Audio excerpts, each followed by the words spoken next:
1950 का दिन भारत में तमाम बदलाव लेकर आया। इस दिन भारत का नया संविधान प्रभाव में आ चुका था। गवर्नर जनरल सी राजगोपालाचारी को नए राष्ट्रपति की जगह देनी थी, क्योंकि वह ब्रिटिश राज के प्रमुख के रूप में काम कर रहे थे। जरूरत थी तो बस नए राष्ट्रपति चुनने की। इस पद के लिए नेहरू की पहली पसंद थे राजगोपालाचार्य, लेकिन पटेल के दिमाग में कुछ और ही चल रहा था। पटेल के दिमाग में क्या कुछ चल रहा था, हम आपको बताएंगे। नमस्कार, मैं हूं दृष्टि झा और रैड नेटवर्क में आपका बहुत बहुत स्वागत है। रैड नेटवर्क आपके लिए लेकर आया अब तक के राष्ट्रपतियों पर एक खास सीरीज, महामहिम की गाथा। देश के पहले राष्ट्रपति का चुनाव काफी दिलचस्प रहा है। जहां एक तरफ इसके पीछे नेहरू पटेल का द्वंद्व रहा है, तो दूसरी ही तरफ कांग्रेस के भीतरी अंतर विरोध भी उजागर हुए। लंबी उठापटक के बाद जो नतीजे आए, उसमें पटेल जीते तो नेहरू की जिद हारी। इस कहानी की शुरुआत गणतंत्र दिवस की तारीख तय करने की जद्दोजहद से ही शुरू हो जाती है। आपने कभी सोचा है कि जब भारत का संविधान 1949 में ही बनकर तैयार हो गया था, तो इसे 26 जनवरी 1950 में क्यों लागू किया गया? दरअसल 26 जनवरी की तारीख भारत की आज़ादी की लड़ाई में बहुत ही खास दिन है। 1929 में इसी दिन लाहौर अधिवेशन में कांग्रेस ने पूर्ण स्वराज की घोषणा की थी। संविधान सभा के लोग इस दिन को यादगार बनाना चाहते थे, इसीलिए उन्होंने इस दिन को गणतंत्र दिवस के रूप में चुना। एक आदमी इस दिन के चुने जाने से खुश नहीं था और वो थे डॉक्टर राजेंद्र प्रसाद। वो एक परंपरावादी हिंदू थे और उनके मुताबिक ज्योतिष शास्त्र के हिसाब से यह दिन ठीक नहीं था। लेकिन पंडित नेहरू एक आधुनिक ख्याल के नेता थे और उनके लिए ज्योतिष शास्त्र कोई खास महत्व नहीं रखता था। अंत में न चाहते हुए भी डॉक्टर राजेंद्र प्रसाद ने 26 जनवरी 1950 को 10:24 पर राष्ट्रपति पद की शपथ ली। साल भर से चली आ रही इस वैचारिक लड़ाई में नेहरू के लिए यह एक सांत्वना पुरस्कार था।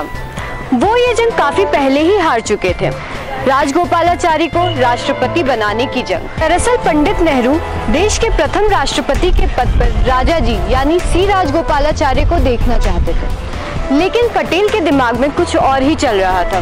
वह किसी भी कीमत पे राजा जी को राष्ट्रपति के पद पर नहीं आने देना चाहते थे। दरअसल राजा जी और नेहरू सेक्युलर भारत का सपना पूरा करना चाहते थे, लेकिन पटेल किसी भी कीमत पर इसके लिए तैयार नहीं थे। पटेल ने एक बार राजा जी को आधा मुसलमान और नेहरू को कांग्रेस का एकमात्र राष्ट्रवादी मुस्लिम कह डाला था।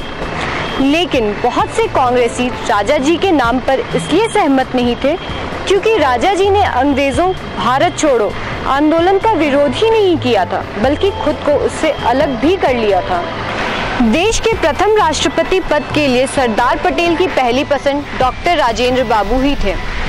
वह उनकी तरह सोशल कंजर्वेटिव भी थे। जब राष्ट्रपति पद के लिए सरदार वल्लभ भाई पटेल अपना नाम तय कर चुके थे, तब उन्होंने गोपनीय तरीके से अपने समर्थकों को इसके बारे में जानकारी दे दी थी।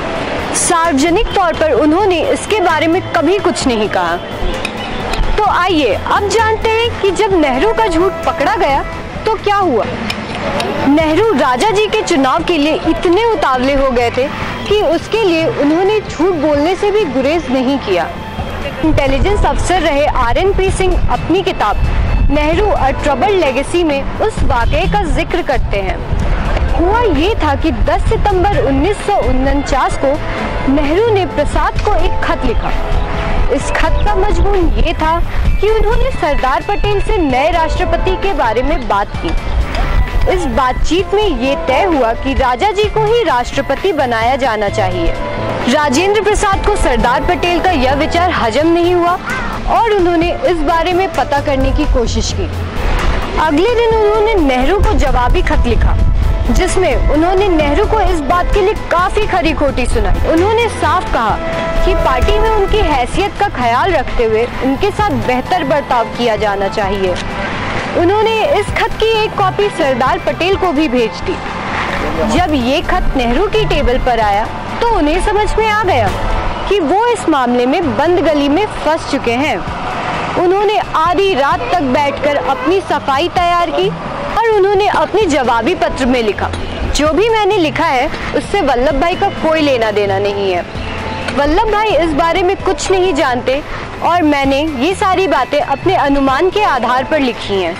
5 अक्टूबर को नेहरू ने सांसदों की मीटिंग बुलाई, जिसमें उन्होंने राजा जी के नाम का प्रस्ताव रखा, लेकिन सांसदों ने भारी मत से उनके इस प्रस्ताव को खारिज कर दिया और अंत में यह तय हुआ कि जवाहरलाल नेहरू और सरदार पटेल दोनों मिलकर राष्ट्रपति पद के उम्मीदवार का नाम तय करेंगे।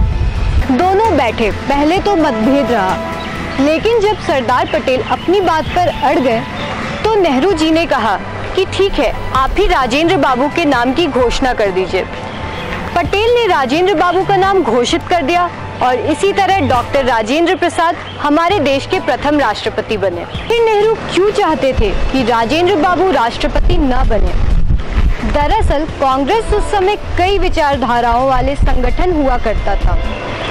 उस समय लड़ाई ये चल रही थी कि आखिर कौन सी विचारधारा कांग्रेस की आधिकारिक विचारधारा होगी। नेहरू पश्चिम में पढ़े लिखे थे, उनके ख्यालात उस वक्त के मुताबिक काफी खुले थे। वो समाजवाद के समर्थक थे, रूस की प्रगति से प्रभावित थे और वो राजनीति में किसी भी धर्म का हस्तक्षेप नहीं चाहते। डॉक्टर राजेंद्र प्रसाद नेहरू के इस खांचे में कहीं फिट नहीं बैठते थे। तो ये गाथा थी देश के पहले महामहिम के चुनाव की। तो रैड नेटवर्क पर दूसरे महामहिम के चुनाव की गाथा जानने के लिए जुड़े रहिए हमारे साथ।